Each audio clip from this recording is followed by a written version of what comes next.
Hello दोस्तों, आप सब लोग कैसे हैं? आशा है आप सभी लोग अपनी लाइफ में एंजॉय कर रहे होंगे और कुछ ना कुछ नया सीख रहे होंगे। तो दोस्तों, आज हम बहुत ही एक इम्पोर्टेंट टॉपिक को समझने वाले हैं और मेरे साथ इस वीडियो को पूरा देखिए और समझिए। और इस वीडियो के एंड में आपको एक नया सरप्राइज मिलने वाला है, तो वीडियो को एंड तक जरूर देखिए।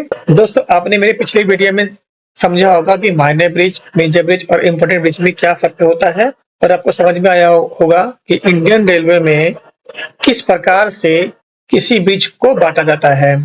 और आपको आगे जाके आने वाले वीडियो में भी समझ में आएगा कि मैं आने वाले वीडियो में आप समझेंगे कि कौन कौन से ब्रिज रेलवे में बनाए जाते हैं, उसका कंस्ट्रक्शन कैसे होता है और उसका एस्टिमेट कैसे किया जाता है।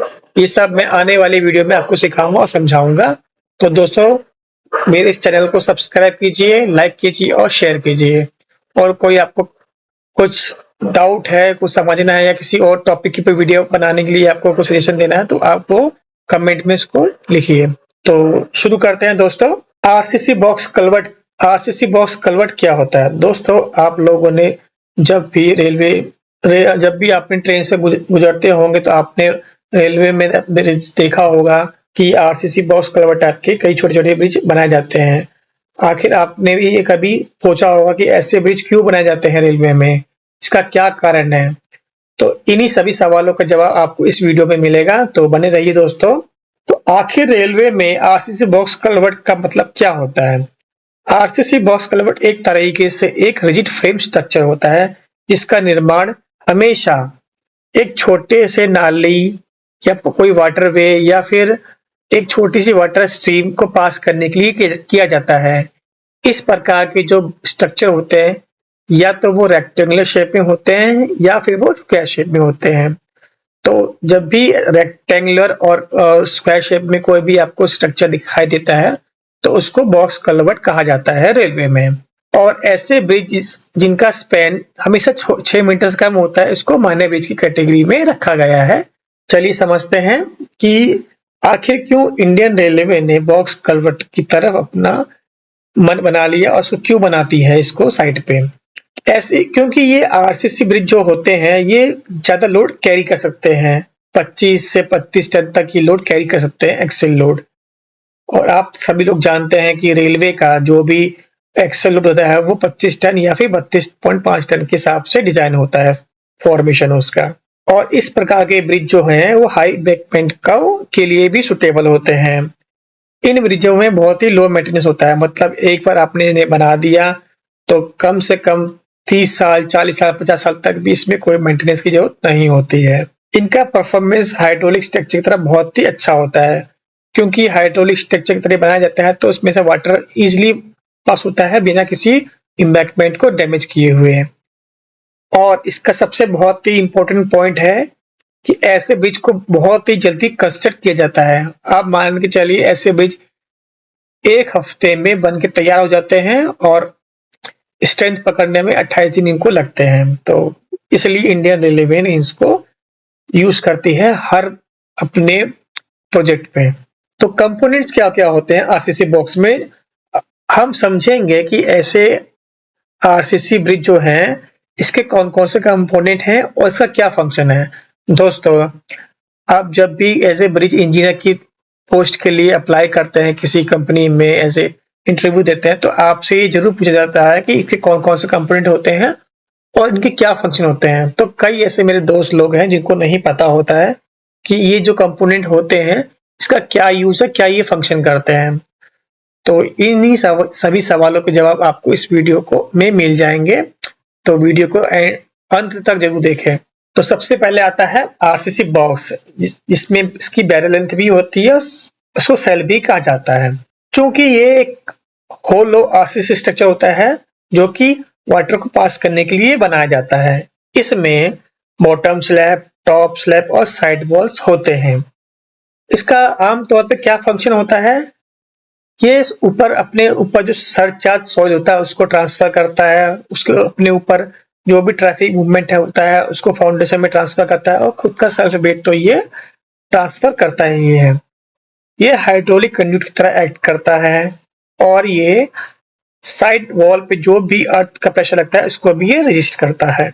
अब समझते हैं विंग वॉल क्या होता है। विंग वॉल एक तरीके से एक साइड रिटेनिंग वॉल होती है जो कि साइड के इम्पैक्टमेंट को रजिस्ट करता है, साइड के इम्पैक्टमेंट की सॉइल को रजिस्ट करता है। इसका क्या काम होता है, ये इम्पैक्टमेंट सॉइल को रिटेन करता है, वाटर वे को गाइड करता है ताकि स्मूथली इसका फ्लो हो सके, इरोजन को कंट्रोल करता है और अप्रोच को स्टेबलाइज करता है। इसका शेप जो होता है हमेशा स्प्लिट या फ्लेयर शेप में होता है। रिटर्न वॉल क्या होती है? रिटर्न वॉल एक तरीके से रिटेनिंग वॉल ही होती है दोस्तों, जैसे कि विंग वॉल होती है, बट इसका जो शेप होता है ये एकदम स्ट्रेट होता है और ये पैरेलल टू द ट्रैक होती है। दोस्तों आपको पिक्चर में दिखाई दे रहा होगा, जो लेबर एक वॉल कंस्ट्रक्ट कर रही है पैरेलल टू द ट्रैक, इसको रिटर्न वॉल कहते हैं। इसका क्या काम होता है? रिटर्न वॉल का काम हमेशा इम्बैक्टमेंट फिल्म को प्रोटेक्ट करना होता है, इसको रिटेन करना होता है। ये सॉइल स्लिपेज को प्रिवेंट करता है और इम्बैक्टमेंट की अप्रोच को सपोर्ट करता है। ये यूजुअली स्ट्रेट होती है। फ्लेक्सिबल एप्रोन क्या होता है? दोस्तों फ्लेक्सिबल एप्रोन आपको हमेशा बॉक्स कल्वर्ट की अपस्ट्रीम एंड डाउनस्ट्रीम में बनाया जाता है। इसका क्या काम होता है?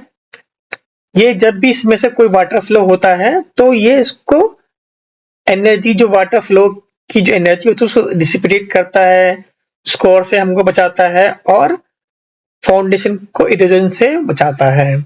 ये बनता कैसे है?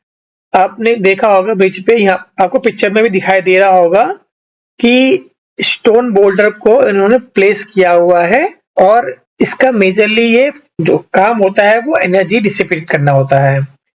इसमें दोस्तों जो बोल्डर यूज किए जाते हैं वो 200 से 250 mm की साइज के होते हैं।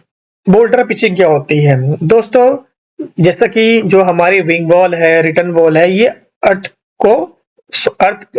सॉइल को होल्ड करती, इसको रिटेन करती है। क्योंकि ये जो अर्थ सॉइल है ये जब भी बारिश होती है तो इसकी बारिश होने से मिट्टी गीली होती है और बहने लगती है, तो इसको बचाने के लिए इसके ऊपर स्टोन की पिचिंग की जाती है, जैसा कि आपको पिक्चर में दिखाई दे रहा होगा, ताकि जब भी बारिश हो तो ये सॉइल वहां से बहे ना। इसके मेन फंक्शन यही होते हैं, इरोजन कंट्रोल करना, बैंक प्रोटेक्शन करना, फ्लो स्टेबिलिटी को मेंटेन रखना और फ्लो फेलियर से बचाए रखना। इसमें भी दोस्तों 200 से लेकर 250 mm के बोल्डर का इस्तेमाल किया जाता है। शेयर की क्या होती है दोस्तों शेयर की क्या होती है दोस्तों?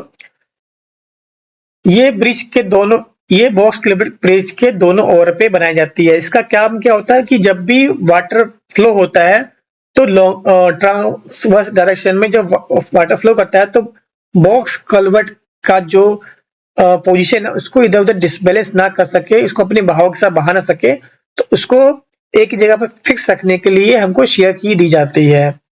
इसका मेन फंक्शन होता है प्रिवेंट स्लाइडिंग, ताकि हमारा जो बॉक्स कल्वर्ट है वो स्लाइड ना सके पानी के बहाव के अकॉर्डिंग। ये अर्थ का जो पैसिव रेजिस्टेंस उसको इंक्रीज करता है, फाउंडेशन की स्टेबिलिटी को बढ़ाता है और लेटरल मूवमेंट को भी कंट्रोल करता है। ये एक तरीके से anti sliding and anti overturning component होता है। ड्रॉप वॉल क्या होती है दोस्तों? ड्रॉप वॉल आपको हमेशा डाउन स्ट्रीम पे आपको दोस्तों दिखाई देगी और ये पैरेलल टू द ट्रैक बनती है, जैसे भी आपको दिखाई दे रहा होगा।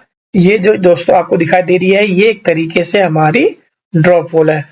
बस आप दोस्तों हमेशा ये ध्यान रखना कि ड्रॉप वॉल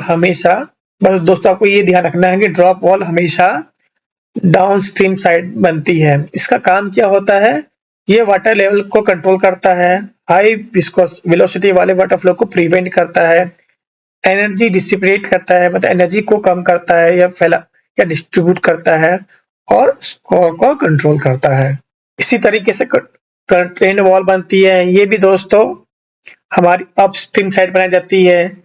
इसके क्या फंक्शंस होते हैं? ये अंडरमाइनिंग को प्रिवेंट करता है, मतलब जैसे मान के चलिए आपका अपस्ट्रीम में पानी बह रहा है, तो जब पानी बहता है तो ब्रिज के नीचे से ये गुजर ना सके, ब्रिज के नीचे की जो सॉइल है उसको ये बहा ना सके, उसको प्रिवेंट करने के लिए दोस्तों ये कर्टेन वॉल बनाई जाती है, ताकि पानी जो है वो इस कर्टेन वॉल के थ्रू हमारे ऊपर ब्रिज की जो बेड लेवल है उस पे ऊपर फ्लो करे। सीपेज को कंट्रोल करता है, स्कोर को मेंटेन करता है और सॉइल इरोजन को प्रोटेक्ट करता है। दोस्तों ब्लास्ट रिटेनर क्या होता है? आपको एक स्मॉल आरसीसी वॉल प्रोवाइड की जाती है ब्रिज के टॉप स्लैब पर। इसका मेन काम ये होता है कि आपका जो भी ब्लास्ट का जो ट्रैक का जो स्ट्रक्चर होता है उसमें जो ब्लास्ट होती है वो कभी भी बॉक्स कलर ब्रिज से गिर के नीचे कलवर्ट के बहाव में ना आके गिर जाए और ऊपर का जो ब्लास्ट है वो खाली ना हो जाए।